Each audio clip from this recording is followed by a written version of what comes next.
Halo semuanya, selamat datang di VLU Studio. Kembali lagi bersama saya, Vera Lois.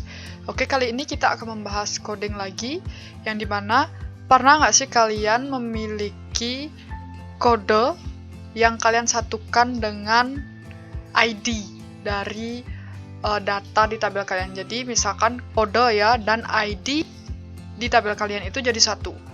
Nah itu sebenarnya tidak boleh ya, atau misalkan itu sangat berbahaya, yang dimana itu akan berpengaruh pada data kalian nanti yang akan saya jelaskan kali ini.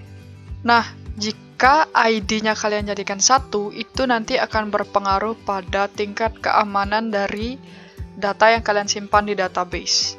Jadi, ini misalkan ini punya saya, udah saya pisah ya, jadi nomor PRF. Nomor PRF ini adalah ID-nya atau identitas dari data di database ini ya, yang tidak terlihat.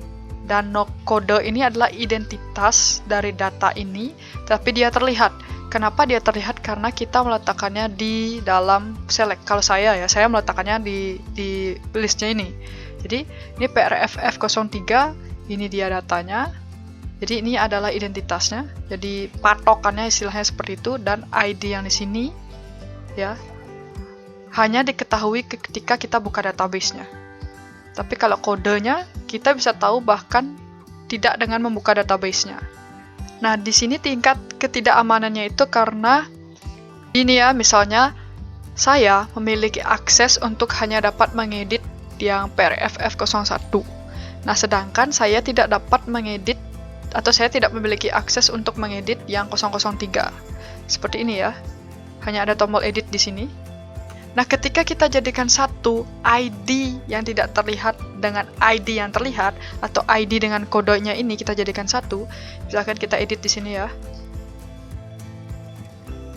Nah, kemudian kan dia akan tampil kodenya seperti ini. Kalau dia jadi satu, maka dia akan dengan mudah mengetahui ID yang tidak terlihat, yang seharusnya itu secret ya, tidak boleh diketahui oleh siapapun. Dampaknya itu akan ada di sini. Kalian lihat kan alamatnya ini. Ini ya, alamat ini, jendelanya ini. Localhost SIM RSS ini adalah nama aplikasi kita.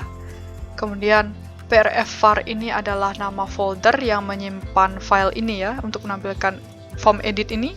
Kemudian update ini adalah nama function di controller, dan ID yang paling nomor 8 ini itu adalah identitas yang tidak terlihat.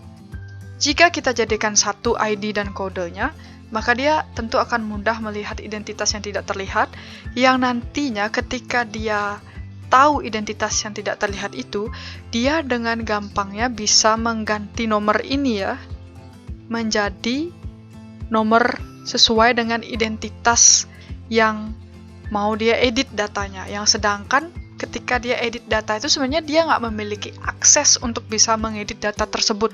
Tapi karena dia tahu ID yang tidak terlihat, dia jadi bisa ganti ini ya. Udah 9 ini udah ganti aja.